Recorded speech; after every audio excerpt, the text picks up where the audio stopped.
বনী ইসরায়েলের জন্য এক ব্যক্তি, তিনি 99 জন মানুষকে হত্যা করেন। এত মানুষ হত্যা করার পর সে অনুতপ্ত হন।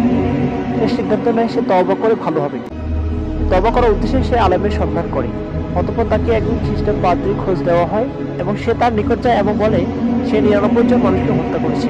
এমতো অবস্থায় আমার জন্য কি তওবার কোনো সুযোগ আছে? পাদ্রী বলে নেই। ফলে লোকটি রাগান্বিত হয়, পাদ্রীকেও হত্যা করে। এভাবে তাকে হত্যা করে সে 100 সংখ্যা পূরণ করে। সে তার তওবা করার সিদ্ধান্তে অনড় ছিলেন। অতঃপর পৃথিবীর শ্রেষ্ঠ আলেমের সন্ধান করে এবং সে একজন বড় আলেমের সন্ধান পান এবং সেই আলেমের নিকট সে গিয়ে বলল সে 100 জন লোককে হত্যা করেছে। এখন তার জন্য কি তওবার কোনো সুযোগ আছে কি? আলেম বললেন হ্যাঁ আছে, এবং সেই ব্যক্তিকে কিছু শর্ত দিল।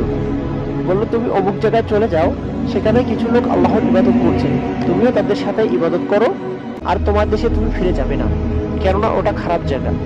লোকটি নির্দেশিত জায়গার দিকে চলতে থাকলো।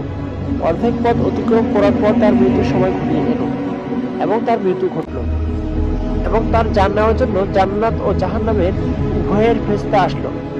জান্নাতের ফেরেশতাগণ বলল সে তওবা করার সিদ্ধান্ত নিয়েছে এবং তওবা করার উদ্দেশ্যে রওনা দিয়েছে, অতঃপর সে জান্নাতি হবে।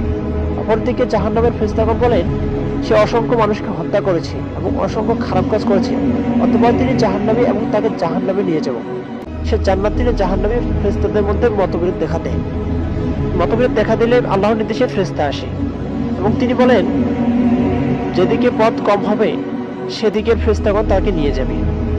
সে তওবা করার উদ্দেশ্যে যেদিকে রওনা হয়েছে সেদিকের পথ যদি কম হয় তাহলে তাকে জান্নাতের ফেরেশতাগণ নিয়ে যাবে, আর যদি সে যেখান থেকে রওনা দিয়েছে সেখানকার পথ কম হয় তাহলে তাকে জাহান্নামের ফেরেশতাগণ নিয়ে যাবে। অথবা আল্লাহ রাব্বুল আলামিন সে যেদিকে রওনা হয়েছে সে পথ এগিয়ে আসার জন্য এবং যেখান থেকে রওনা হয়েছে সে পথ দূরে সরে যাওয়ার জন্য আল্লাহ নির্দেশ দেন। অতঃপর রাস্তা মাপা হলো এবং সে যেদিকে তওবা করার উদ্দেশ্যে রওনা দিয়েছে সে পথেই নিকটে। অতঃপর তাকে জান্নাতের রহমতের ফেরেশতাগণ তাকে নিয়ে গেল।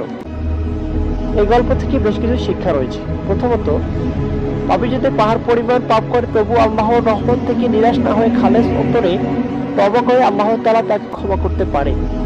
যেমন তিনি বলেন, বলো হে আমার বান্দাগণ, তোমরা যারা নিজেদের প্রতি অবিচার করেছ আল্লাহর অনুগ্রহ থেকে নিরাশ হয়েও না, আল্লাহ সমুদায় পাপ ক্ষমা করে দিবেন, তিনি তো ক্ষমাশীল পরম দয়ালু।